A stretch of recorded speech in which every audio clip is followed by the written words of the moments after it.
Hello, and welcome to my post-commentated run of Flowstone Saga any percent in 113. Making this as like a little addition to the video that I just added or made or whatever. So go peep that if this you see this first. Uh, but either way, if you just want to learn about what the fuck this run consists of and like the little technical details and stuff and like just things that you might want to know about the speedrun. If you want to pick it up yourself, this will also probably be a good resource. I might add it to the resources page in speedrun.com. But yeah, that being said, uh, let's talk about it. Here, wait, I'll start playing the video. I might like skip ahead here and there, and like pause and talk about stuff. I also have the actual audio of the video. I also have my mouse cursor. This is on purpose, by the way, so I can point things out. All right, so immediately to start, the timing starts on, what's it called? I decided that it should start just when you hit no save to enter on no save data. So right here, as you see. Uh, like in retrospect, maybe it should just happen after you pick the difficulty, but it makes such a little difference. I can always like retime later or something. So right here, actually, so this game, the way skipping cutscenes works is very weird. Every cutscene, there's like, I feel like some have different properties than others. But one thing that is consistent is when there's like a long black cutscene-ish screen before a cutscene, you can skip it early. And the one that it's difficult to do is actually this very first one in the game. And I miss it in this run. It only saves like 2 seconds or so. And I start skipping it now, as you can see. But the way it works is that if you hit escape right after the loading screen ends, it's like right here, uh, while it's still black, the skip bar can appear early. Um, and if you miss it, it does kind of suck because if you go too early, you actually open up the pause menu and you can't close it. Uh, and I mean, maybe you can close it eventually, but either way, I just don't want to do the 2 minute prologue with all that shit on my screen because I like being able to see where the pieces go. So I've just reset every time. I don't know the exact properties. So I did miss that skip, that cutscene skip timing. So this is the first battle of the prologue. This is very simple. All you need to do is clear 3 lines, and 2 of them have to be in a combo. Otherwise, you have to clear an extra line. So this was a really good first battle. I think in my run before this one, I cleared 4 singles, which is obviously a bit slower. And the second battle is also pretty easy. Basically, once you do 20 damage, like I did here, the heat crystal appears, and that will one-shot the guy. You also do have to mash text during some of these fights, as you saw there, um, which is kind of an interesting difficulty aspect. So this is a little bit less of a scripted combat, but what you do get is this whole ice infusion thing, which will do extra damage. Uh, so as you see, I did a pretty fair chunk there. That'll kill, and yeah, these heat crystals were very nice to me. So that third fight went quite well, and if I recall, this fourth fight went quite well as well. Yeah, it is a little bit of a flow killer to have to skip the text, but I mean, it makes sense. This is a tutorial segment. They're introducing the mechanics. I can't really fault like the devs or anything for this. So yeah, really lucky heat crystals here. This is definitely my best prologue by a long shot, even though I missed that cutscene skip just because the fights went so clean. As you can see, that's a gold segment, which means the best I've ever done it by almost 10 seconds. You can see the comparison on the bottom right. So that's here. Oh yeah, what I didn't mention is that in this black screen 3 months earlier, I'm actually skipping a cutscene. I'm already, you can maybe see a couple frames at the start of the cutscene, but yeah, you essentially don't see it at all, which is pretty cool. This cutscene I skipped late by accident. So in some cutscenes you can kind of buffer the escape holding, which skips the cutscenes. But if you go too early, it doesn't work. And every cutscene kind of has slightly different timing. Like some of them kind of line up, and some kind of don't line up with others. So it's a very easy mistake that I still do often is to just lose a couple seconds. This is the first of these rune puzzles. You'll see a couple of them through the run. I like 20 or so. It's nothing crazy. And a lot of them just show up right here. You just need to basically put the pieces into the shape, which is nothing too crazy. This is pretty simple. And then what's it called? Then this fight is it's kind of like those later soldier fights in the prologue where it's not super scripted. You kind of can get away with doing whatever. Uh, And I guess at this point I should probably talk about. Oh yeah, that misdrop doesn't help either. This I definitely lose time on this segment, by the way. Um, but some stuff about how the game works. So you only get one piece preview. The board is 12 wide at this point in time, but that'll change later when we get different classes. Um, and then sometime, like what's it called? Yeah, I have to build a ladder, by the way. The pieces have random orientations. So a lot of different factors like that, like not a lot of Q pieces, monochrome colors, random piece orientations, make it very difficult to go fast. So after that, we escape. We go to New Riverstone, and basically, a lot of what we do in this town is just talk to the people with the red flags over them because that triggers the next story quest. Uh, all right, so what I do here actually is I go up to this house because there's 150 gold. All the other houses only have 100 each, and then I exit to map. So I've already accepted Sid's main quest with the red flag, and so now I can go here and complete this rune puzzle. Uh, and yeah, the rune puzzles are pretty simple. You just kind of have to do them. Nothing too crazy. Yeah, gross ruin, but whatever. And yeah, the ruin was fine. When I say that, I meant the whole split, for what it's worth, just because I had that misdrop in the fight mostly. All right, so that's that. Now I need to start the next quest, which is talk to Sid. And basically, we need to save this nice guy in the town that's Gone. But first, he makes you talk to the shopkeeper, and it is faster to skip that rather than mash the dialogue. Sometimes mashing the dialogue is faster, but in this case, it's not the case. And yeah, we use those 150 gold from earlier to buy the spiked gloves, which is basically just a flat plus 20 attack for most of the game. So, like, I don't think they're necessarily required for anything, but it's just my assertion is that buying those over the course of the run saves more time than it does to pick up the 150 gold. Which is like what 6 seconds. So I just think the extra attack is worth. So here I actually pick up a weapon as well, the Rod of Wild Nature. That will be my weapon for the next 30-ish minutes. Um, so it's a good one to get early. One upside, and the reason I get it over like a different. So first of all, the reason I get it over a different weapon, number one, is that I don't have to spend money on it, which money kind of becomes limited later in the game. Um, for other weapon stuff. And also, this has a side effect where any piece that has 3 tiles, when you clear a line, that fight's pretty like straightforward. By the way, it's just like clear a couple lines. There's no real strategy for it. Um, which is when you clear a line with like a 3-tiled piece, it will do bonus damage. I think plus 33%. So sometimes like you can take advantage of that and be quick. So now that we've saved Gone, we're going to start the first mining segment. So mining segments they're going to be chill after this one, but here I want to explain how they work. So essentially, we need to get resources because we're going to need to build certain things for the villagers in the town. And a lot of the resources are kind of no problem to the point where I haven't even really started counting them. The one that's an exception, and the reason we do as many segments of mining as we do, is stone.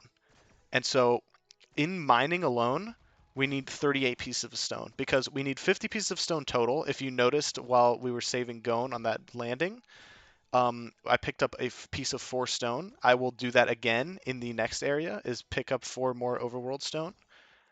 And what's it called? I'll pick up 4 overworld stone, and then that uh, takes away from the 50 that I need, and then also a combat later will give me 4 stone. So I need 38 stone total. And if you notice, this is a pretty typical mining segment in the sense that you don't get as much stone as other materials, which is, like I said, I don't really count the other materials so much. Sometimes you can have shortages of other materials, but the way I ended up routing these mining segments, it doesn't really happen as often. Which is I do them kind of early, just because there's no real downside to doing so, and they work well with the sort of overworld movement. And there's also no benefit to doing them later, like I once thought there was. Um, so this is overall like a pretty weak mining segment. Right now I have 2 stone. I think it goes all the way up to 6 later. He drops a little bit of stone. Yeah, or maybe it's 4. I thought it was 6. Maybe he drops some right here. Yeah, I think he does. So yeah, I only have 2 seconds, but I do end up getting a stone. Oh, it was only 5. Okay, yeah. It's always frustrating when he drops all the stone you want right at the end of a segment like that, and you can't pick it up. In the third segment, you actually can extend it to get more stone, and stone will drop at a faster rate. But obviously, buying an extension will cost 30 seconds of time, which is probably the biggest RNG element in the run. Um, which is, yeah, I have it right down here. PB is 4-1 Hagen mining, which means 4 different times I have to mine with Hagen, which is kind of the minimum. I've gotten close to being able to do it in 3 mining segments, but I've never been able to do so, especially because one is required for a different resource. But 4-1 is like way above average luck for me. I'd say I average about a 4-2 or a 4-3 mining segment. So here's another fight. I get a really nice combo on this fight to take out the big fire snoot, which I think is probably like my biggest strong point here. I should probably also talk a bit about the perk tree. So as you can see when I'm going to the level up screen here, uh, here I'll see if I can pause. Wow, that's quick. So basically there's 2 perks that matter a lot for most of the game. Basically the perks I'm looking for are the ones that buff attack the most. So on the first tier, those are Disruptor and Quick Hit. So Quick Hit makes every single that you clear do a little bit more damage. It's like a flat numerical amount. And Disruptor makes it when you're attacking an enemy that's charging an attack, you do more damage. I forget the percentages offhand, and they also increase with every perk level. But yeah, the main philosophy behind my decisions with perks are basically get those 2 perks first. It will force me to get other perks. In the first tier, I'll have to get Auto Builder, which makes the field start with a couple pieces on the bottom. This might sound good, but especially in late game, it can be really annoying and hurt more than it helps. Uh, so I thought that was worth mentioning. In the second tier, the one that we push is there's one that ups the chance of dealing a critical hit and doing bonus damage when you get that critical hit. And that's damage output, which is why I invest into it. You also have to buy the immunology and defense perks. I forget. I know the immunology one's called that, but I don't know what maybe it's defensive stance. I forget exactly what it's called. But those don't really provide an advantage in terms of going fast. Here, I'll hit play. Um, so that's kind of the philosophy behind that. And you might wonder, okay, where's tiers 3 through 6? We actually don't go to those tiers. As you might have noticed, every time I go into a wild encounter, I escape it because we want to waste as little time as possible fighting random enemies in the speedrun context. Yeah, nice little dodge on that bee there. It can be very trolly. A lot of random encounters are not created equal. Like, that bee is definitely on the more annoying end. I hit it on the way out. Uh, but yeah, I had a really nice fight against the fire snoot, so this ends up being a gold split by 2 seconds, which means it's the best I've ever done it. Uh, yeah, it's actually very rewarding feeling to be consistent with that skill. And so here we're introduced to cosmetics. Of course, we skip the cutscene, and then this is the next thing we have to build. So we just built the bridge, and now we're building the warehouse. And this is when the second mining segment starts. And so, again, more about the mining segments, I guess. So uh, the reason we don't just buy extensions in the first mining segments, because like I said, they do drop more resources when you do them, is because your first 2 extensions, I think, are forced to not be extended. And the reason I think this, I'm not entirely sure how some of the inner workings of the game work, but the reason I think this is because when I've made my second mining trip, I guess, occur when I now do my third one, it did not let me extend the timer. Whereas, what's it called? When I do it in this run as my third segment, it does let me extend the timer. So that's why I have them routed in this way. Is I might as well do them early and when I'm in the vicinity of the mine, like I am here. The warehouse is real close to the mine. And like I said, I need 38 stone. So in the first segment of stone grading, I got 5. Here I currently have 2. And so I'm kind of doing a little bit of mental math during all this, just trying to keep track. So right now I'm probably telling myself I need 33, or you might hear me mutter it or something. And that's because I still need 33 pieces of stone. Also, so the reason you might see me clearing lines without actually getting resources, or even with getting resources, is because every time you clear a line, the blue bar over here fills up, and once the blue bar is filled, that's when the pieces drop again. Wow, Adobe Acrobat wants to be my default PDF app. Shut up, please. Thank you. So yeah, this is a more average mining segment. I'd say it's like a little bit above average for a non-extended mining segment. So here I do end up with what I believe is 11 stone. I try and get another resource drop here, but no stone, of course. Uh, and so 22 to go. Yeah, there you go. Did the mental math in the run as well. So that's how much I'll need in my third mining segment. There I will have to buy extensions until I'm finished with it. Speaking of buying things, because this is a pretty chill fight, I should probably explain how money works. So money is uh, an important resource in the late game. So we're going to buy three things from the shop. The first is going to be a weapon. We're going to buy that right before we fight Krim and his pirate crew. Uh, the second is uh, a pair of gloves. And then the third will actually depend on how much money we have. So if you have enough money, you're going to buy the sharpened blade from the shop for the final fights. If you don't, you have the option of either buying the tile masher, or if you either can't afford that or don't want to do that, which I actually think the tile masher, there's a lot of downsides. I think it might be best to just skip potentially buying the tile masher and then just doing one more fight without the upgraded weapon and then just buying the sharpened blade. Because the tile masher comes with this unfortunate side effect where it breaks uh, certain tiles at the top of your matrix. And sometimes when you're playing quickly, you just can't react to those tiles breaking, and then you end up making holes in your stack. Uh, so here we finished building the warehouse, and now there's a couple of cutscenes. Basically, the pirates are going to attack the warehouse. Whoop-de-doo. Yeah, here I think Pari, this is the character, is going to check in on the warehouse, be like, what the fuck? There's fucking pirates in there, bro. Go check it out. And that's what you do. You check out the pirates, and you got to fight them. This is Van and Terry. That's what they're named. Uh, yeah, so this is, again, like a little bit of a more freeform fight. I think eventually we could get into making these a little less freeform, or like at least having a better game plan. But this isn't really something I got to in the little bit of time that I've spent running this game.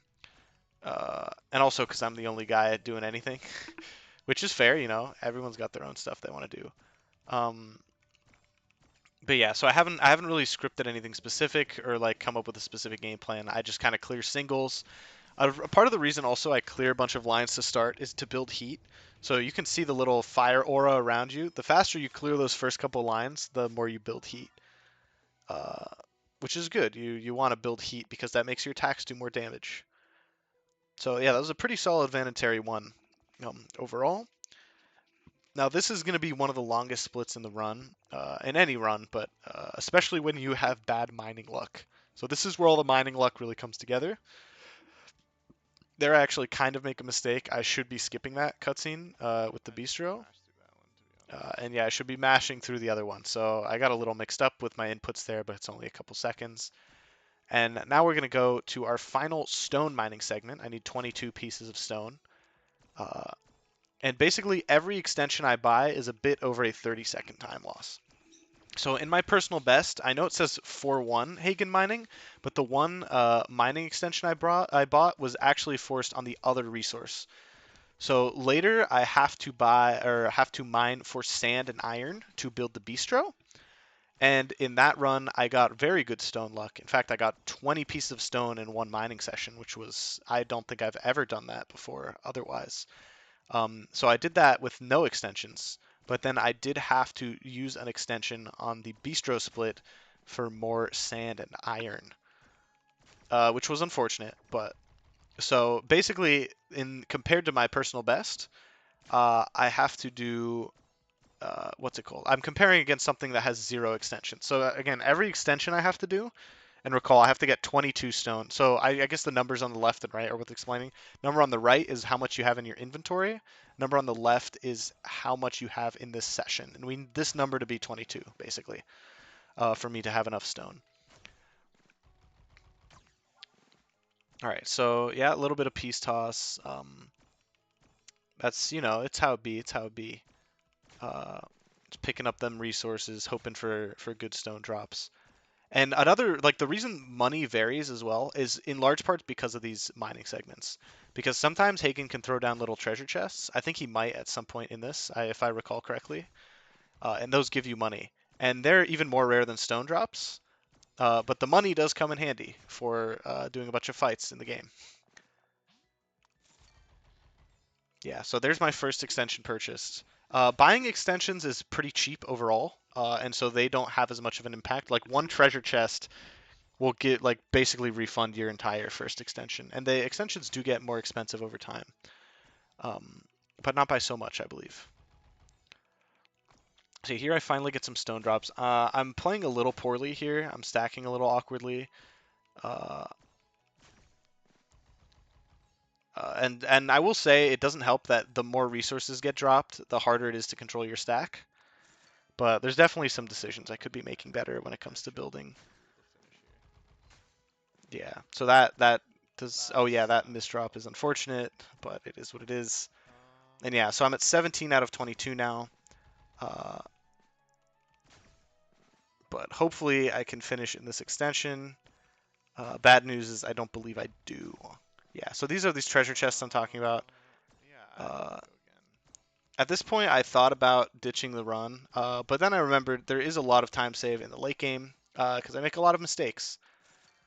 So I was like, what the hell? I'll continue it. Um, might as well. Because honestly, what I was looking for too isn't necessarily a perfect run. I was just looking for a run where I was satisfied with my execution. And this run is that. So I was quite happy. Uh, so yeah, I do have the 22 stone, which I'm finally free, but I will be very red on the timer because what's it called? Because I will be having done 3 more extensions than my personal best did. So I will be losing a lot of time. But that's unfortunately just something I can't control. All right, so now I need to. You're probably wondering if you haven't played the game, why I'm going to all these locations and why the red flags are there and why there's like a little boss enemy. And basically, the reasoning is because to build the buildings that the NPCs need me to build in the town, I need to get a specific resource. Uh, so for this one, I believe it's the precious seeds by being the Tum Tum Frog. And so I need those precious seeds to build the relevant farm building to progress the story. So the Tum Tum Frog is very interesting. If you send too big of an attack towards it, it will eat it. Which I don't think helps it. I don't know exactly how it works, but I do know it doesn't take damage. So I don't know if it like stuns it or something like that. But what I've just done is focused on clearing singles and doubles, and then it's never been a problem for me. And I can get through pretty quickly. Combo for buffing damage is a great strategy as well. That is really a good way to get extra mileage out of your singles and doubles. I'll talk more about combo later though, because it will matter more when we come to enemies with higher HP and longer fights. Yeah, so next up is Forest Hills. If you're quick enough, you can iframe past this enemy sometimes. I'm kind of like 50-50 on it. Uh, I think I got it 2 runs in a row, and then this run and the run before I didn't, so 2 out of 4. Uh, and yeah, like the enemy luck in terms of what you're randomly encountering kind of balances out usually. So in the last area, those crabs can be very trolly. I don't believe I got into a single encounter with any of them. But here, usually these enemies are a little less trolly, and I got into encounters with a lot of them. So it is what it is. So what I'm trying to do here to do maximum damage is, so of course I'm just hitting them with singles, but also I'm changing target on the left with tab to try and do more damage. Here I just didn't care because I knew I only had 1 more hit to kill. But sometimes you'll probably notice me switching between a bunch of targets trying to hit the right one to do more damage. Uh, and even though that does cost a little bit of time, I think overall it is generally worth it to attack the enemy you can do the most damage towards. See, another feature of this game is that once you get one of these items and such, you can't just exit to map. The only places you can exit to map from, oh yeah, that's just a bad mistake. I can iframe through that guy for sure.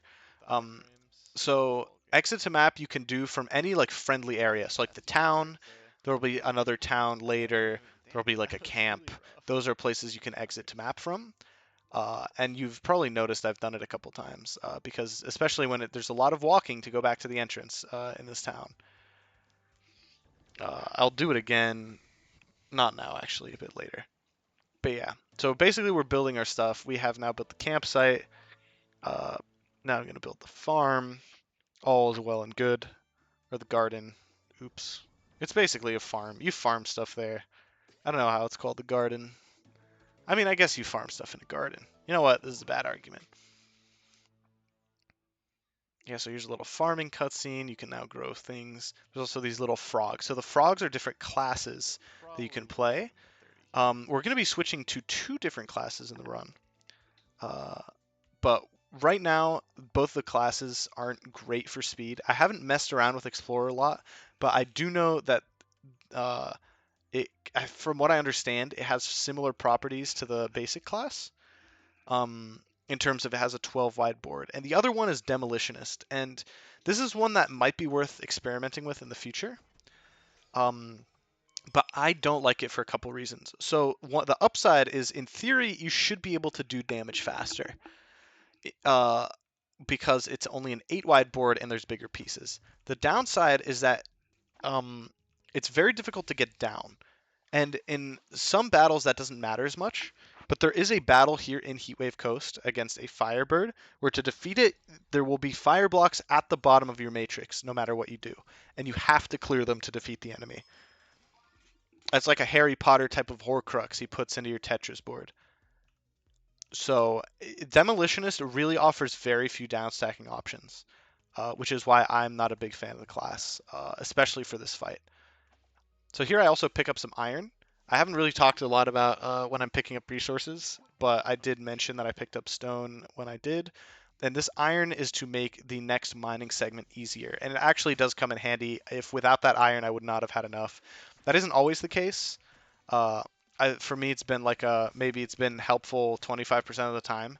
But 25% of the time, spending 2 seconds to get something or to be more helpful versus like having that risk of it not being helpful and losing 30 seconds, it was like in terms of like a cost reward ratio, it was just worth it for me.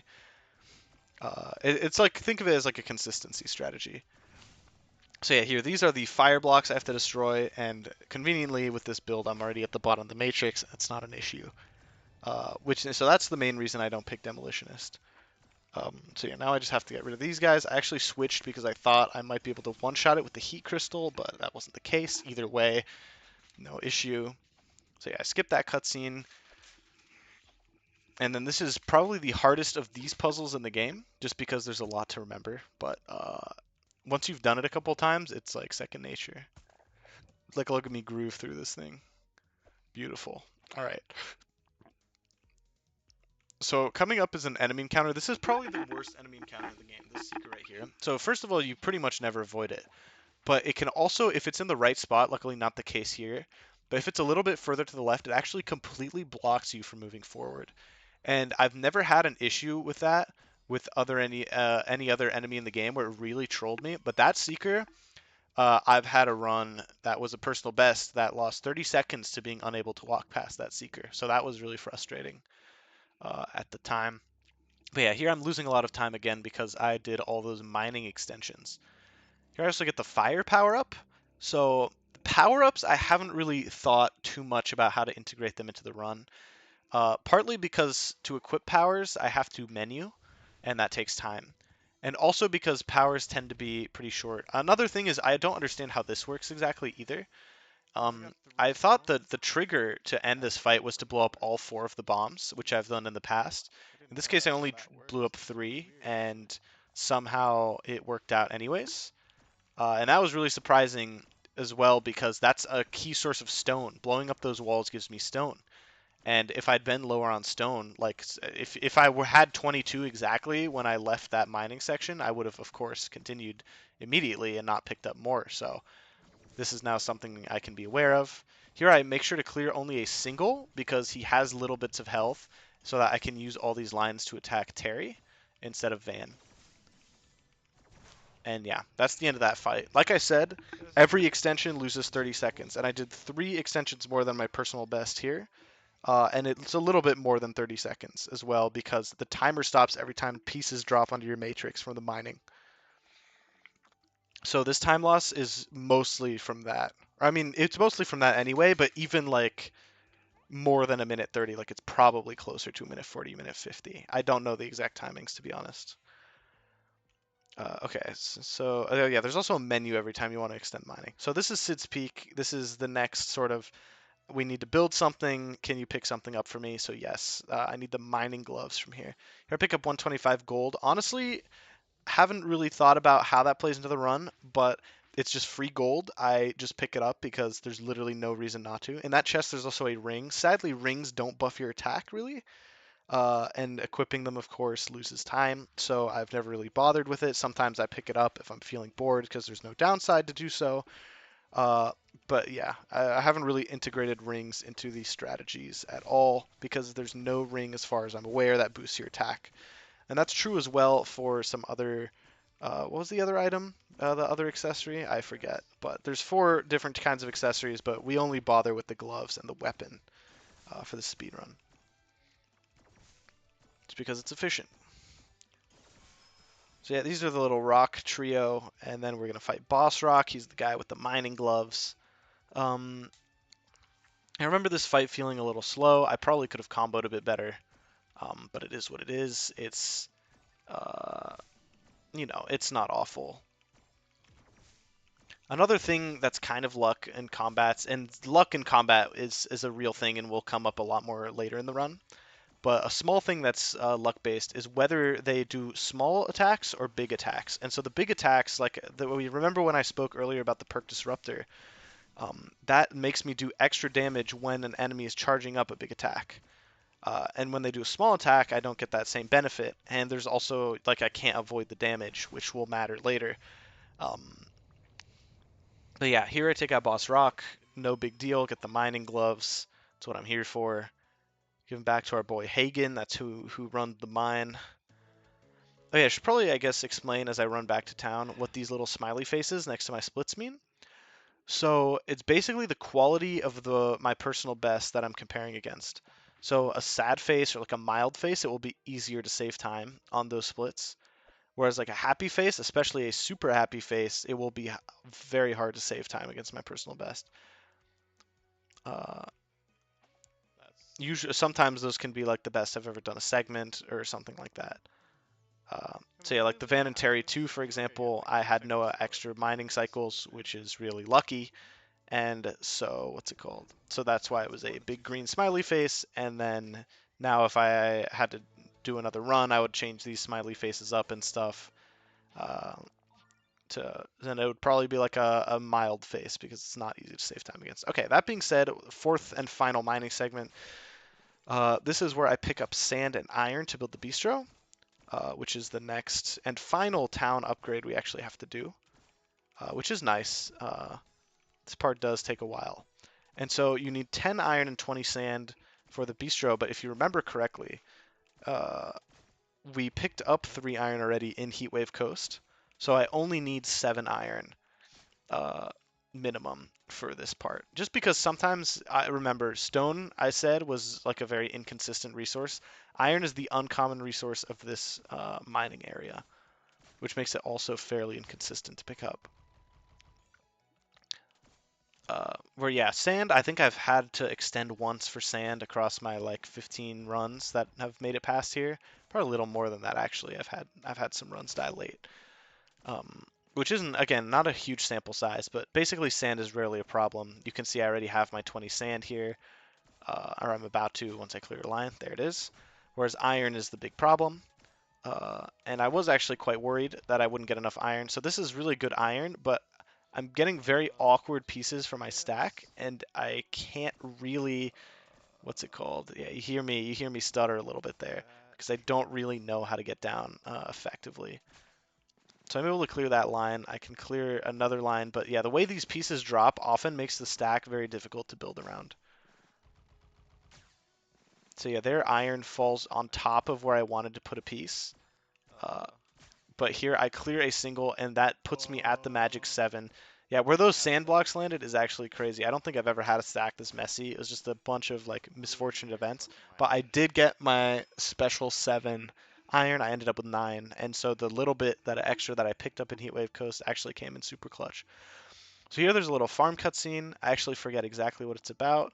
But we pick up our second class here. So this is the Brigand. The biggest upside of the Brigand is that the board size goes from 12 wide to 8 wide, which means it is way faster to just clear lines and do damage.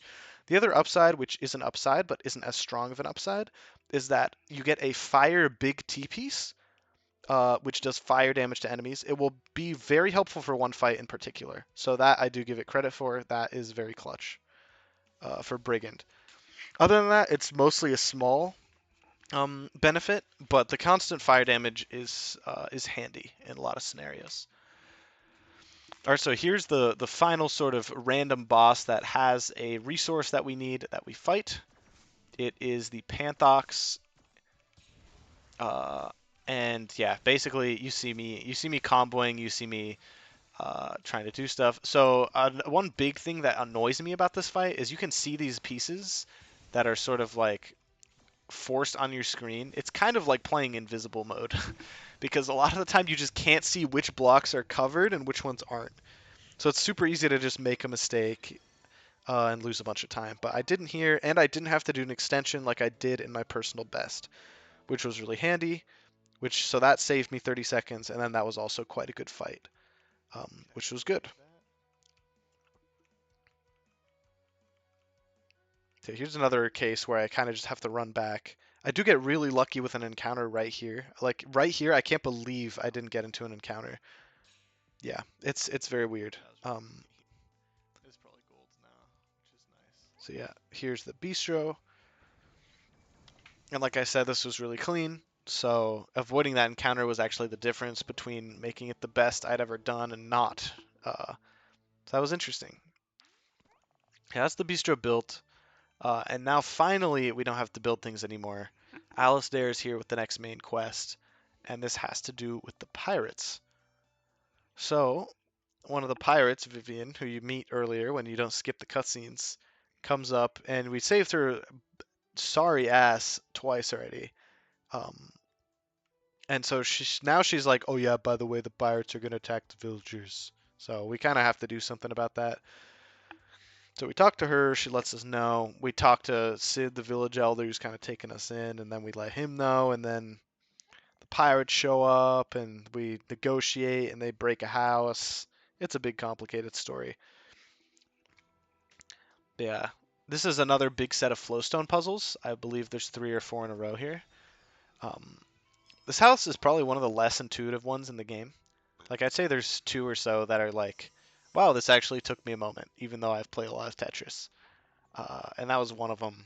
Mostly because it's not very clear which of the 2 places, it's not clear to visualize which of the 2 places that you can put the first piece is correct. Like this one, I was like, yeah, this is easy. So yeah, some pattern recognition really works out. Okay, we're building a bunch of traps for the pirates. That was a little bit of slow play, but basically messing up on these is really only like a second. Or if you mess up to the point where you misdrop, you just restart the puzzle, and it's also like not a big deal, which is nice. This is pretty low stress part of the game. So we're building a bunch of traps. So like we built a wall already. I think now we're building like a leaf pit that they can fall into. And now we're going to stop at the shop and we're going to buy the overflow blade. And this is going to be the weapon we stick with for little under half an hour, 25 minutes. So now we're really buffed up, which comes in very handy. That's another one of those black screen cutscenes that you can skip. So there I skipped a cutscene that you can't see.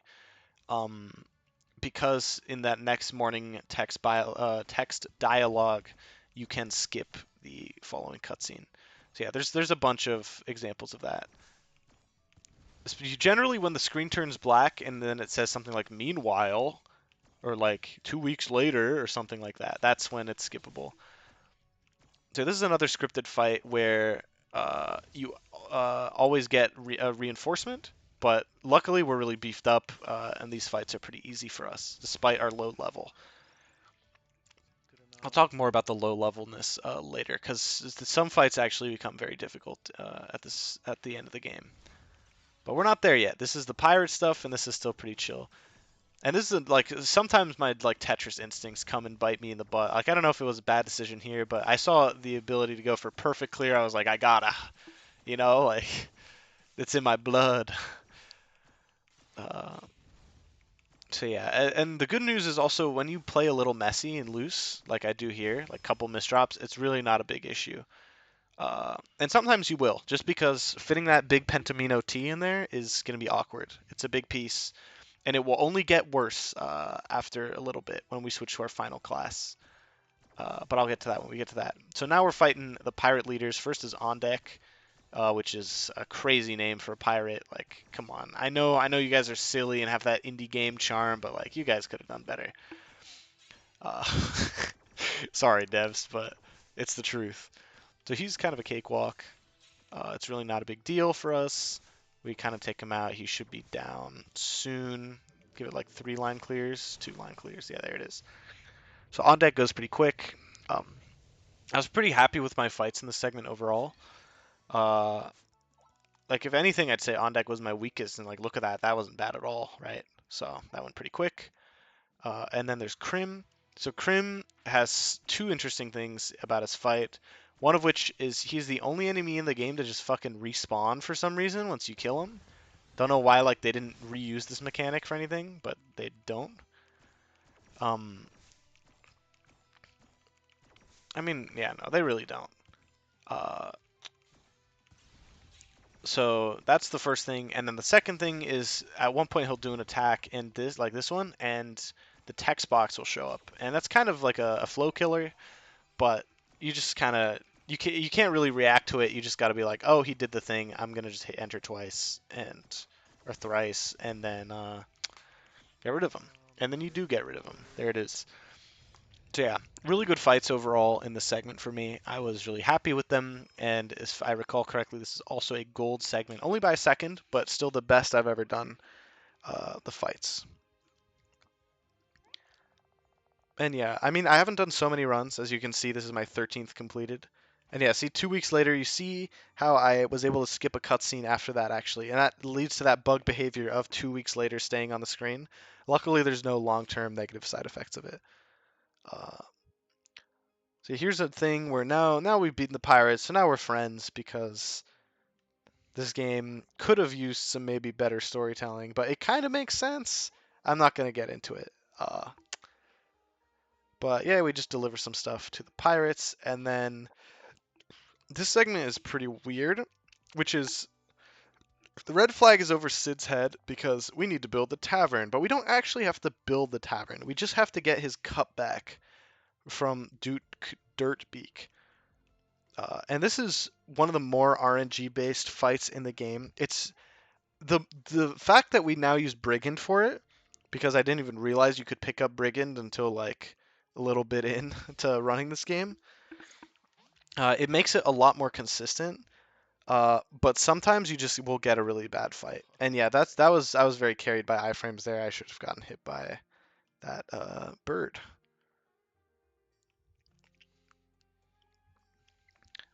So the way Duke Dirtbeak works is he has a health bar, but you cannot damage him, as you see here. Now I get the text box. I need a red tile to damage him. But the good news is that I actually lit him on fire, which will do damage to him over time. And so I'm switching between targets really effectively here. I'm trying to attack the little guy to make red crystals show up, and then I'm swapping to the big guy to make to use the red crystals against him. And he actually uses a taunt here, which normally would be bad luck, but because I set him on fire so early and hit all those heat crystals so quickly, um, he's just dead already. Like normally you want him to summon another guy that you can kill and use the heat crystals against. But there I just was so fast it didn't even matter. And I think the future of runs are going to look more like that. And yeah, that was easily the best I'd ever done it. Because well, in the past he's always summoned a second guy and I'd use those heat crystals to kill him. But then I also have to kill another guy, which takes another 10 seconds. So after that, there's a pretty long segment of kind of like, so this is kind of where you get out of early game. I would say this is like where you get to the real mid game of it. Usually that Uh, lava flow, right? and this is kind of like a long, mostly relaxed segment of, so yeah, I got a couple unfortunate encounters here. Usually you can dodge those. A little bit unlucky here, but it is what it is. Um, I have to give him Doka again, I but the guess. most crucial part of what I'm going to do here is, so here's a forced cutscene you have to do, uh, which advances the plot, and then I use that because it places me a little bit further to the right to pick up Budoka, which is the final class we will use, and it's a good one. So the big downside of it is we get a big fat plus piece that sucks to use. But the upside is that combo does do more damage. Plus, if you break a combo for only one piece, the combo is still considered active. So if you do a 4 combo, then place a piece, then clear another line with the piece after, the combo is still preserved. So you can build up really long combo streaks. Combo only goes up to 4, but if you combo beyond 4, it still does the damage that a 4 combo would. And on the screen it still says 4 combo, and that's still like very amplified damage. So it's a big deal. So yeah, another story event. The on deck is revolted, and he has set the pirate tents on fire, and we clean them up. There's another cutscene skip that you can't see. There's another cutscene skip that you can't see in that dialogue box. So you skip 2 cutscenes, one in the 2 weeks later text box, or the meanwhile text box, and then one. This is a weird cutscene because you have to wait for a bit to skip it. Some of them are like that. It's a bit messy.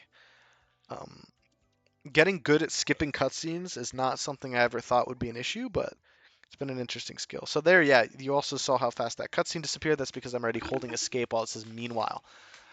So yeah, that's just something I'm going to try and point out whenever it happens, but that's a big nice thing. Yeah, this encounter I don't get, and I don't know why it doesn't trigger when I go that close to the enemy, but it doesn't. But yeah, here I'm just running through Shoreline Hollows, um, which is fine, nothing too crazy. Uh, Damn. Yeah, that's an unfortunate encounter, but it's not the end of Guy's the been in a world. tough spot 2 runs in a row now. Then I go up around that beetle. I could have hella gone down and around it, but I tried to be safe.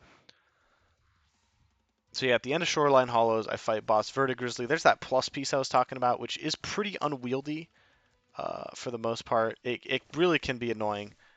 But let's see if I use the combo properties here. Oh no, I'm just comboing normal style, which is fine. Like, the buffed combo damage alone makes it so worth using this class. There, see, 208 from a 3 combo double is just ridiculous. With it, I guess the heat crystal helps out, but yeah. That's boss Vertigrizzly. Basically, the story, we need to find a new home for the pirates because they've settled here now, and we found it. So we're gonna tell the pirate captain.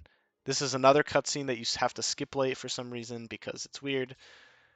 Um, and so our next objective is gonna be, let's make a lookout tower because the pirates are being hunted by the Byzantar Empire, who the rebel pirates have captured her, except she actually breaks free like immediately and shits on them.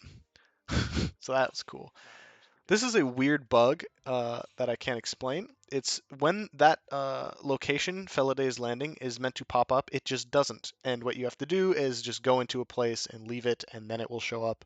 I don't know why this happens, but it is consistent.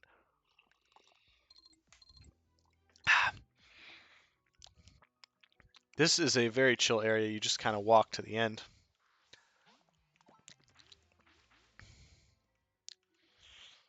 And there you go. That's why I kind of say this is like a bit of the chill segment in the middle game. Like the fights are not super complicated, um, and a lot of it is kind of just walking around. So this is Frigid Peak. This is where we're gonna. Earlier we got the fire power up. I can't believe I you can't said believe I that. dodged that. Wow, I think that's what I said in the video too. Uh, so earlier we got the fire power up, and this is where we're gonna get the ice power up. And you have to get all three. Again, for story purposes and the like. It's just like a very sequential events kind of game. So it's like you did this, okay, now the next thing is to do this. So it's just, this is the next thing. I got to get the ice power. It is what it is. Um, and this is kind of just a trek through this factory, trying to avoid as many random encounters as possible. There is a nice little thing that's a little funny that will start happening soon, but not yet. So this is another one of those puzzles. So it's not so bad. You just do this, and then you can run all the way up. No big deal.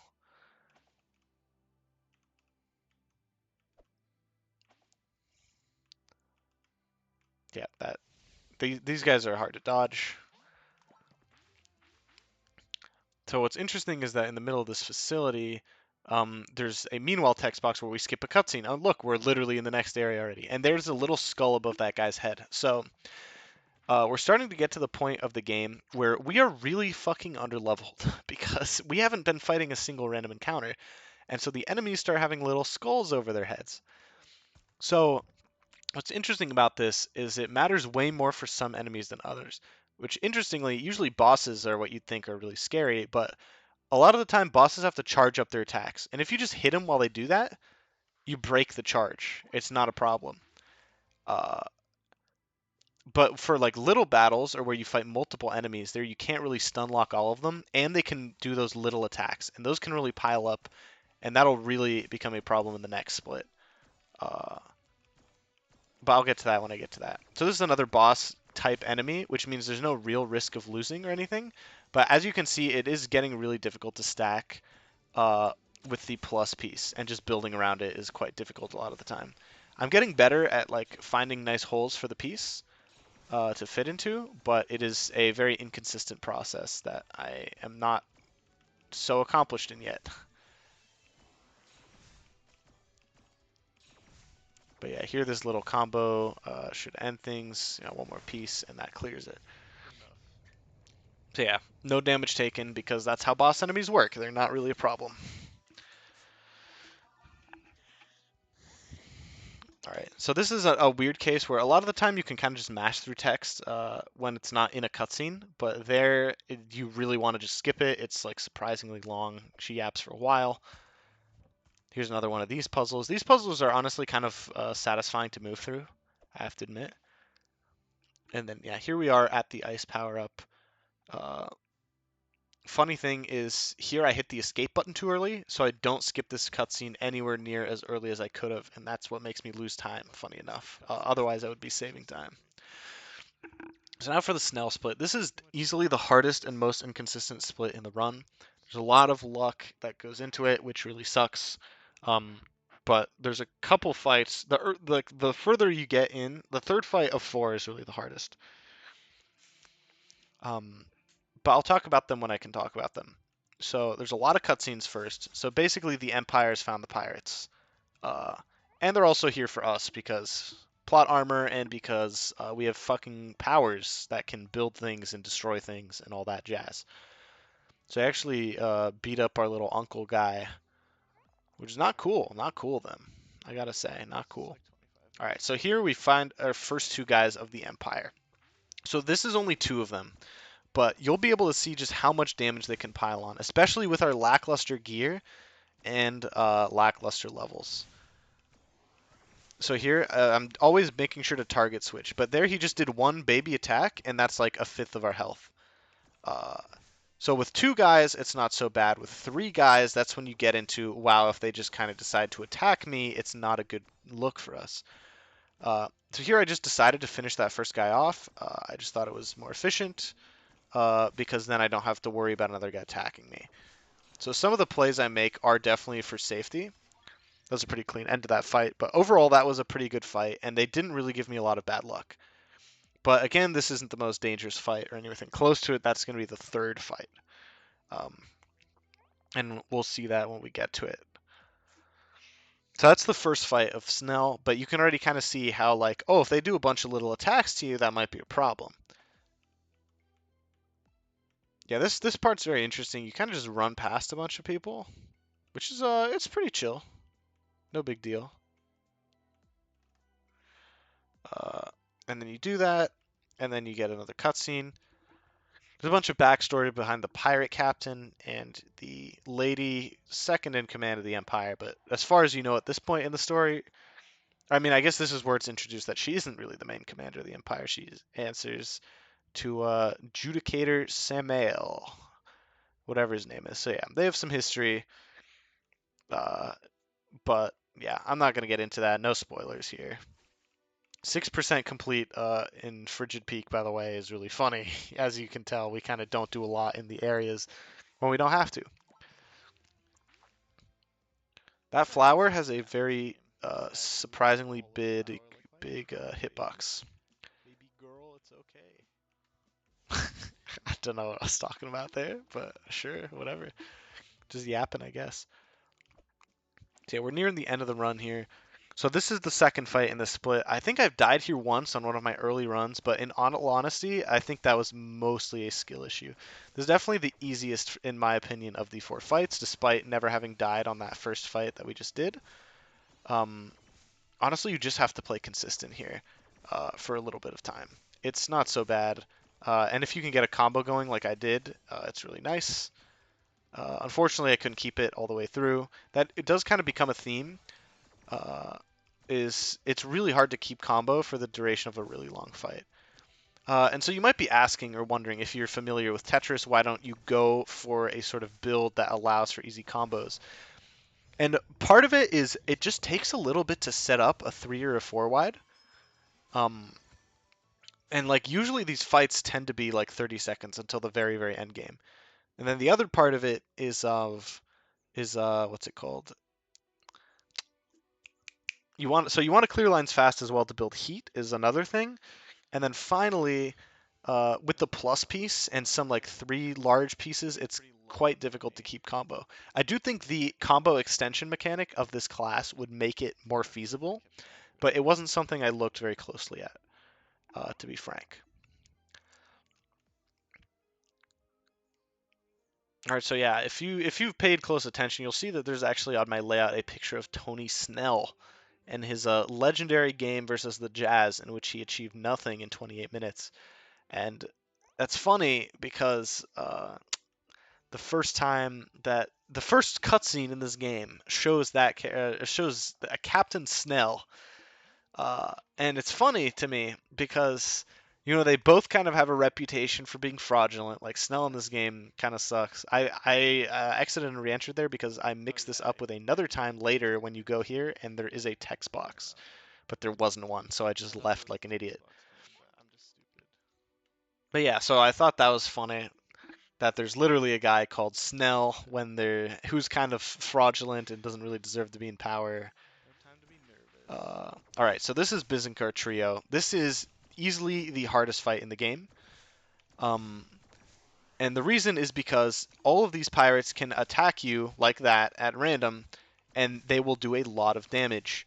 So you can see I've been attacked twice already, and I kind of have no control over it, which is really unfortunate, honestly.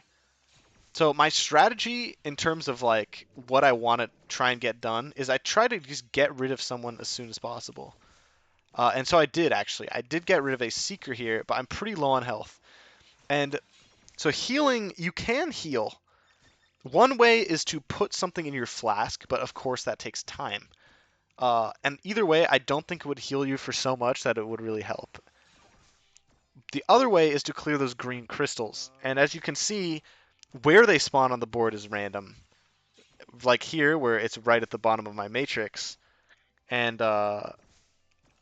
also, what's it called? If they spawn is also random, and I die here, which is really frustrating. Frustrating. Because I actually played that fight quite well overall. I feel I did it I quite got fucked quickly. up right off the gate. Man, For I the was most okay with part, that fight too. I had hella yeah. defensive. Look at me be frustrated and stuff. Life ain't And about yeah, being here I get perfect though, I guess. I start taking a ton of damage again. Uh, and yeah, this is definitely like the most inconsistent fight in the game. I think on average across all my runs, I average like one death here. Like, look at how much damage I've taken, and like the fight's only gone on for a little bit. Luckily here I've stacked well enough and gotten 2 health crystals to really save my ass. But like it's very easy to just die here. It's very frustrating. And there's not much you can do. You just kind of have to hope that you get the pieces and you get to play against the enemies that fight you. It's incredibly frustrating. Uh, and yeah, here I'm finally down to just the Seeker, which I can take care of pretty easily, and then the fight is done finally. The good news for me is that in my personal best, I do the exact same thing. I die in this fight one time, Maybe I have a chance still. which is why I'm like, yeah, maybe I do still have a chance at getting a personal best. Yeah, unfortunate. So now, finally, these gloves are available. And looking at my money, I Or don't have 2,500 for the tile masher, and I don't have 3,000 for the sharpened blade. So I think in the past, what I've done is if I have the money for the tile masher, I just buy it. But I think what I'll do in the future is if I don't have the money for the sharpened blade, I just don't buy anything and wait for that, just because of the negative effects of the tile masher that I mentioned earlier. Also, the sharpened blade is just better. It's more expensive for a reason. It just does more damage, which is obviously a good perk. But yeah, Hero was too poor to buy either anyways, so it didn't really matter. Usually when I have as many extensions as I do, I come up with more treasure chests in the mining section, but here I really just didn't have very many. Uh, so it is what it is. I'm poor. So yeah, on this boat, there you see, and again, like a couple frames of a cutscene because I'm holding escape to skip it while I'm in that meanwhile text box. Yeah, this is a lot of just overworld movement for the most part. There is one little flowstone puzzle here. I think there's like another. I think it's like ruin clearing. I don't know. There's another word for it. Uh, but yeah, nothing too crazy. All right. So that being said, you kind of just move on here. Um, it's not a big deal. Couple of cutscenes. Here I skip once again the first of two cutscenes, but there is just a cutscene that you didn't see of Vivian walking carefully through the ship halls. So yeah, it's a lot of just overworld movement as you kind of mentally steel yourself for the last fight in this split, which is also quite difficult. I'd say it's probably the second hardest in the game in terms of chances of death. There's also a luck aspect, which I'll get into once we start that fight, which we're about to actually, conveniently enough. Um,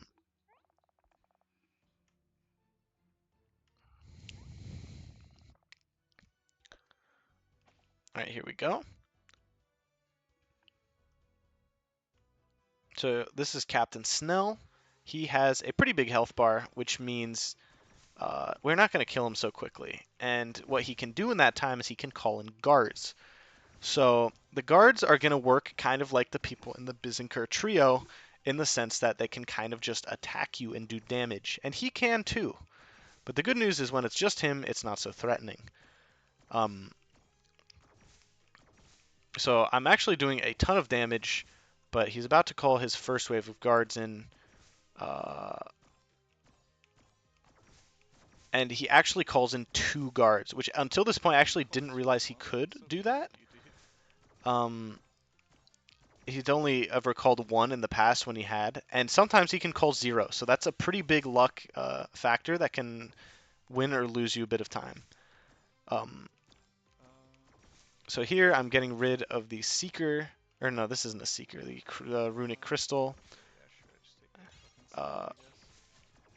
and as you can see, like these guys are still scary. My health is still quite low, which Honestly, is a little again like disappointing end to this fight. not ideal. But yeah, it's this is just quite a tough fight, mostly because your nerves are already kind of frazzled. And yeah, there you go. I only had 57 health, which means I think I had two more attacks I could take. Still saving time somehow. And yeah, you see me there investing actually in the critical hit perk right here, this one right here, which does more damage to, what's it called? It does just ups your damage because sometimes you get a crit. Uh, so yeah, this is the full perk tree that you're going to get in the run. I don't believe you get another perk before the end of the game. So yeah, you only go up to tier 2. Um, but yeah, mostly like Disruptor and Quick Hit are the big ones, and then this is what you upgrade later. So that's the full perk tree if you're looking to do it yourself. But yeah, that So Snell fight is really the last big possible. dangerous place And where then you you can avoid die in them the game. again. But that doesn't mean that there isn't room for And then you avoid inconsistency them elsewhere. again.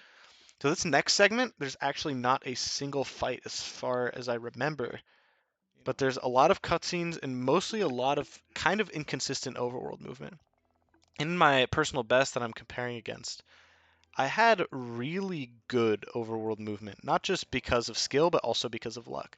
So here I'm actually buying the sharpened blade. That's another source of losing time here. Okay. Um, Or just charge. because I didn't have to do that in my personal Yeah. best. I used the tile masher because that's how much money I had, Okay. so it Yeah. corresponded with what I was going to do. Um, but now I have the sharpened blade, so the upside is that ideally the last two fights, Cerule or Adjudicator, will go faster because I have a better weapon. But either way, yeah, I need that weapon for those fights. There, it's really worth spending the time to get as good of a weapon as you can because like those are like the two long fights in the game, really, are Cerule and Judicator. They're like the only fights that should really be going over a minute. I guess Snell can go over a minute as well, but not much. All right, so here I'm running just towards the end of the segment.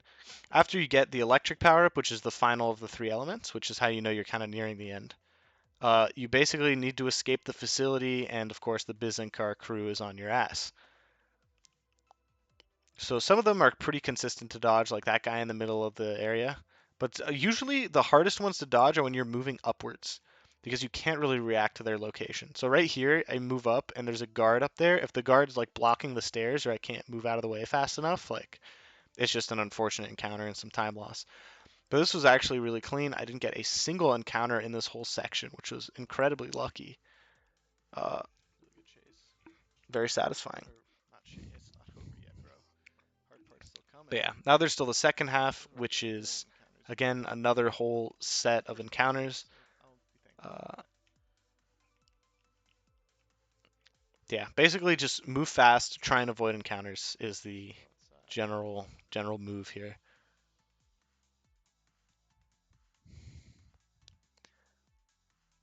Yeah, and now you deactivate the lasers so we can go into the next segment.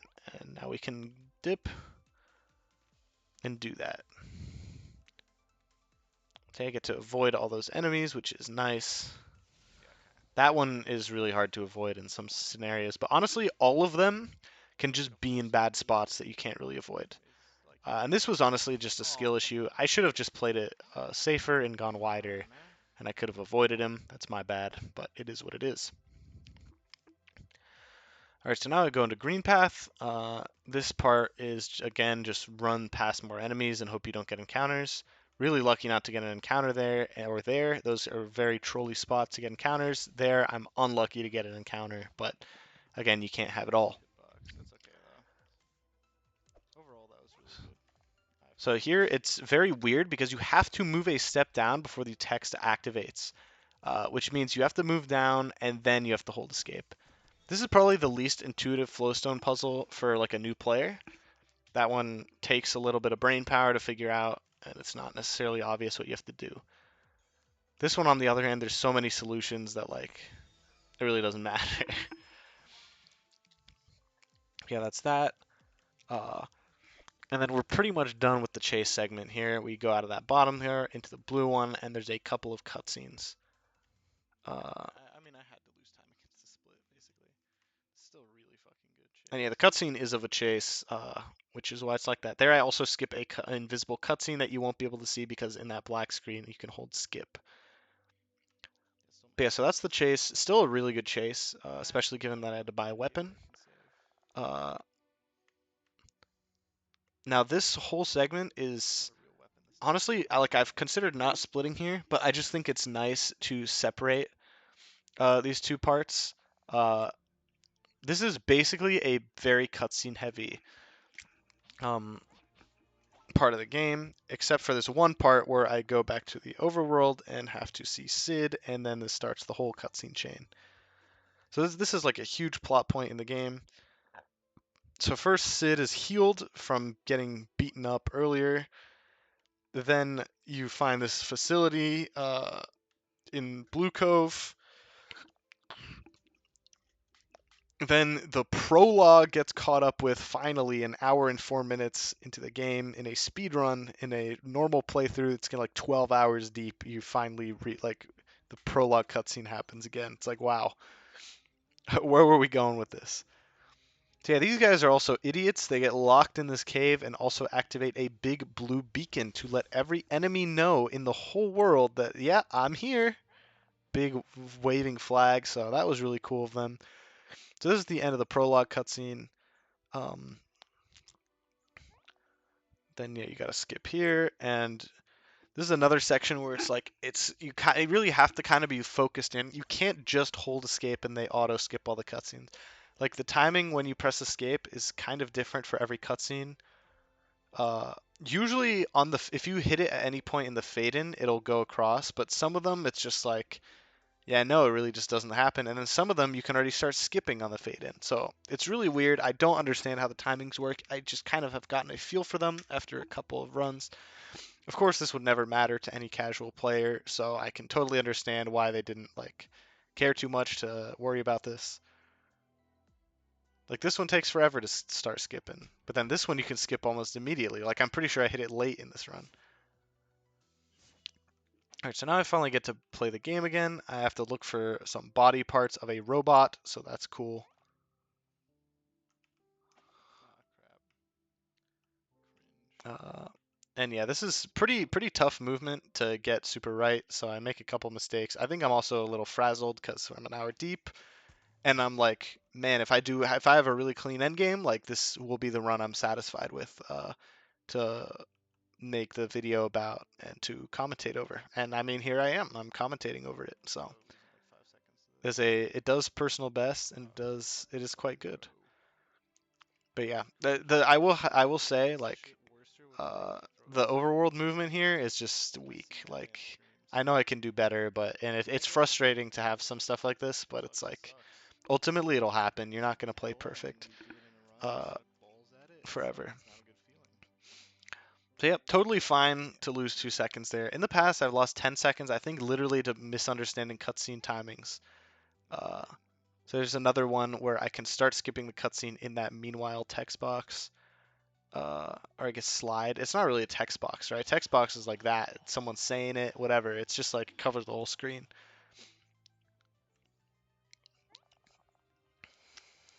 See, this is the very end game now. We've only got like 6 minutes to go.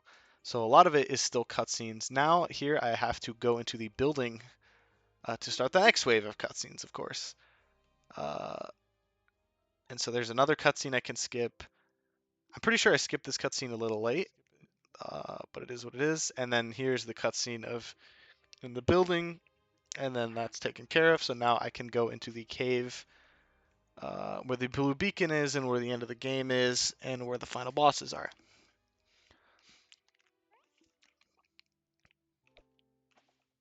All right, so one more facility to take the cake, and one last cutscene before kind of running through it. So this place is kind of awkward. There's a lot of places where you can just get encounters and lose a couple seconds. Some of them are forced though. This one I don't believe I've ever been able to skip. Uh, so I kind of just account it as well. I got to do this in my runs. This one I can't believe I dodged that samurai. He was in a really unlucky spot, so I was lucky to dodge him. This guy you kind of can't react to, so I just go on the right and hope he isn't there. That guy you can always kind of bait him to move left and then go down after. That one I Wait, can't wait, believe I wait, wait. dodged. This one can also be trolly if he's in that narrow pathway, but I was Am I lucky better there. at this or am I getting So lucky? yeah, I kind of have a bit of a thought process for a lot of the little random encounters and how to avoid them. That one you can't do much about. That one's just there. And I'm really glad you don't have to fight them because A, it's like this multi battle where they can all hit you. And B, there's also a searchlight, which is really hard to play quickly in. So I'm really glad you don't have to fight those guys. That would be awful. Another case of I can skip part of a cutscene while during a meanwhile text box. And here we go. Cerule, second last enemy of the game. So this Cerule fight was something. So I start off with the 4 combo, which again, the 4 combo is the max, but if you can continue it past 4, of course, that's a good thing. So there's 5 combo, which is a 4 combo plus 1, I guess. And then here I find a really nice down stack, if I remember correctly, coming up. So I clear a couple singles, and then 1, 2, 3, 4, 4 again, 4 again, 4 again, 4 again, 4 again, 4 again, plus piece that sucks, 4 again, and then 4 again. And I believe there's 13 links into that combo. And look at her health. She's gone. Wow, that was ridiculous. Holy shit. And I'm not That was wrong. an That's insane easily move. the best fight I've ever had here. And look at that time save. Yeah, Over over 20 20 seconds, seconds. over the best I've ever Jesus done it. Christ. So What a fucking fight. I got really nervous after this That fight was insane. because I knew I could 112 even. I didn't end up doing so, but I knew I had time to save here too. So I was like, wow, this could be it. Yeah, unfortunately, it's really hard to get those kinds of big combos. Mostly, again, this plus piece, right? This plus piece is really tough to deal with. But this is a pretty solid combo for as long as I can keep it up. So that's good. So the Judicator actually has two different fights. So this is the first of the two, which I'd say for the most part goes pretty well. Yeah, I don't know if it's worth doing that soft drop there, to be honest. Sometimes I feel like I should just kind of take it like a man and live with the consequences, but it is what it is. Uh, but yeah, honestly, these fights, like, there's not too much to say about them. It's just like, can you play good and to your game plan of get a shit ton of combos at the end of a run? Which, for the most part, I'd say I did. Like, this is a fairly good Judicator, and especially Cerule, of course, that was ridiculous for my standards. So that's the first phase of the Judicator Bad. done, Nah, there's no chance. which is nice.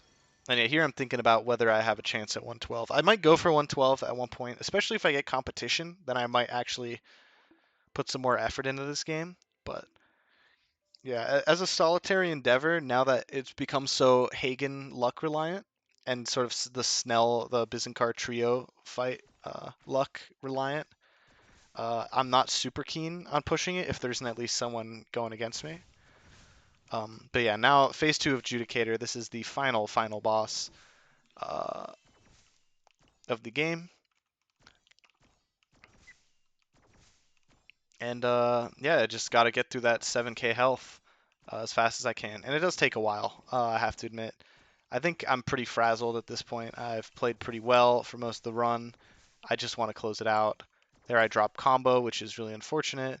There I didn't look properly at my garbage holes uh, to continue combo. I do like that little decision to extend the combo a bit, but yeah, like I said, it's kind of just like I need to find the right balance between uh, speed and decision making, and it's tough to find that balance. I mean, that's what's it called? That's kind of the whole uh, Okay.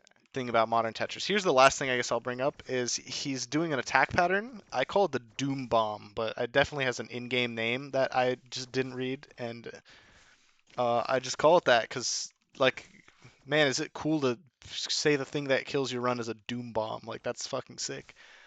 So he drops the Doom Bomb. So the Doom Bomb, what it does is it makes big holes vertically and horizontally. So you really don't want that thing to go off. Sometimes, generally, you don't have to worry about it. Here, it actually goes off right as I Wow. deal the final blow and win the run. Wow, I But really it can failed really get in though. the way. Holy shit. Uh, it can get in the way. It can make it really awkward to do the last couple hits on him. But yeah, sometimes you'll get lucky. He won't throw it at all. Sometimes will be like this, where he'll throw it early, but you can still be good enough to not have to deal with the consequences. Doom bomb, dude. And there it What is. what a fucking run. That's Holy shit. Flowstone Saga in 113.10, performed by me. Holy shit, man. Um, That Cerule fight was just fucking insane. so I guess I should probably talk about what's still possible in this game. So I think if I put a lot of time into it, and this is me, if I put a lot of time into it, I could probably get a 110, just because I think my execution would get better, and eventually I would have that run that has the 4-0 Hagen mining with no extensions, which would save at least 90 seconds on this. So that alone would be a 111, and then in the Snell fight, uh, I have a minute to save as well because I died. But of course, asking for everything to line up is not easy. So this is something I pulled up after, which was my comparison to my best segments until this point. So if you combine my best segment for every time in the run, you'll get this. You'll get about 109. So here I lose what 3 minutes 11 seconds. So before this run it was 109.59. But now that of course I've had some slightly better than my best performances, especially here where it's 20 seconds better, and having a finally a good Duke Dirt peak as well, definitely pushes that sort of. If you combine the best of what I've done everywhere, it could probably be a lower 109, like a 109.20, 109.30 or so. In terms of, I like ultimately I don't think that's realistic. You're not going to play perfect for an hour 10 and get perfect luck as well. It's just too much to ask for. Like you're going to slip up somewhere. You're going to have a fight that's not perfect because it's so inconsistent. So I don't think like a low 110, at least right now, is feasible for me. Uh, that being said, I think if a really good Tetris player picked this up, that theoretical lowest time could go down to 109. I don't know how far it would go beyond that because honestly, like combat segments in this game are quite short already as they are. Um, so I don't know how much just being faster and better would add to those. Again, right, there's always more potential in the combat. You could hit a more insane combo, etc. But like I said, it's not all going to line up in the same run. That aside, when it comes to strat hunting and stuff, um, like I said, I don't really have a ton of interest in revisiting this unless someone else tries to be good at it. But in terms of where I think there's potential to be messed around with, uh, the first is maybe using the flask to somehow make the really hard fights in the Snell split, like the sort of end game, more consistent. Just because that segment is always a mess. Just especially the trio fight. Like I know in Snell sometimes he'll spawn the guards, and that's just what it is. But usually it's not a huge danger. But just that trio fight is incredibly difficult and feels incredibly random, and sometimes you just get shit on, and it's very frustrating. So that making that more consistent is one possibility. Then maybe messing around with some of the other powers. So if you notice, I didn't really use any of these special powers in the run.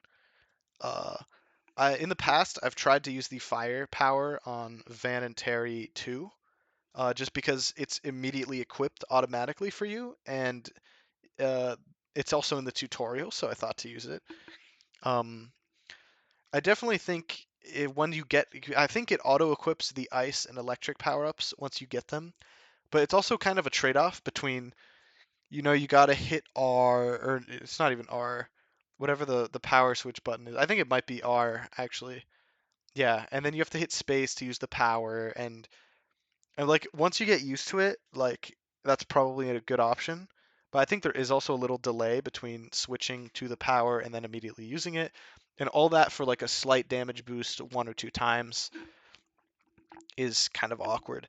I think the electric power up, if we had it for more of the game, could be more potential because it hits multiple enemies. So if we could use that on like the Bizinkar trio fight, that would be really, really helpful. The problem is you only get it after, so there's no real way that that could be an option. I don't even think I really ever used the ice power up casually, so I can't really speak on how useful that could be. But that would definitely be a good first place to look in terms of routing stuff. And now it's very possible that like um, some story stuff that I'm doing isn't actually required. I'm pretty sure all of it is. The one place I haven't really looked diligently at is like when you talk to Sid in the middle game after Crim and have to get his cup back, like after you activate the quest, if you leave, if you like activate a pre Duke Dirtbeak cutscene and then return, um, is that going to like cause the state to advance so that you can start the next quest? I'm not sure. I haven't looked super closely at every single possibility. That's one that I've thought of that it's like, wow, maybe you don't even have to fight this guy. Uh, but like I said, I mean, I would feel really stupid if I missed that, but I haven't really tested it because it makes sense to me that you have to get the cup and then the state is advanced. But hey, sometimes using common sense when it comes to this is stupid. Is there anything else I want to talk about? So I mean, I think the highs and lows of this run are pretty obvious.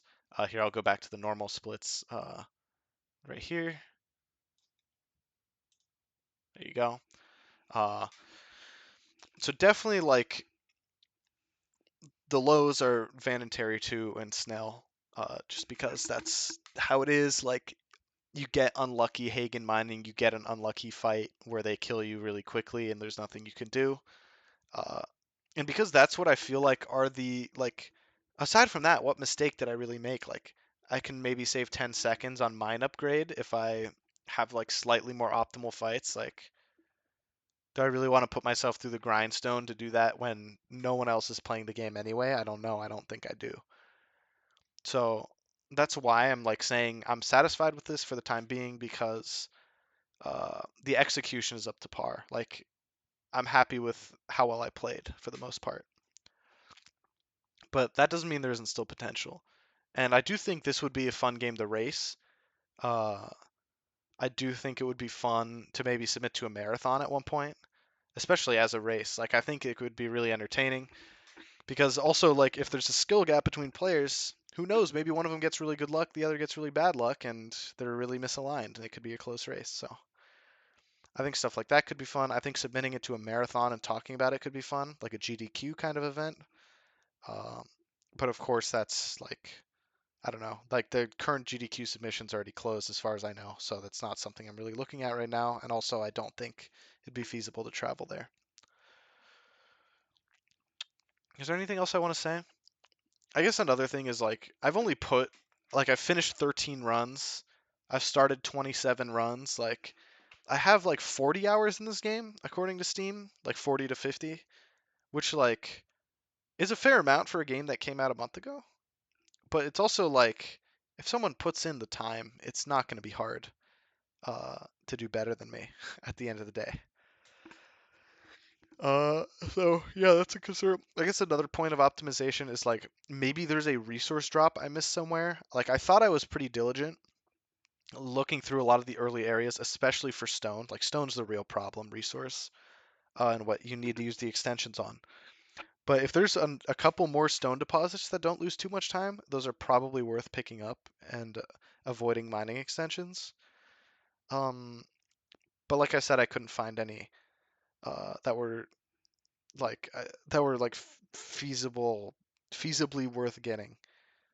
Uh, but I didn't look like crazy closely, and it's easy to miss stuff because like this game has a lot of bugs, and one of the bugs it has is your percentage completion.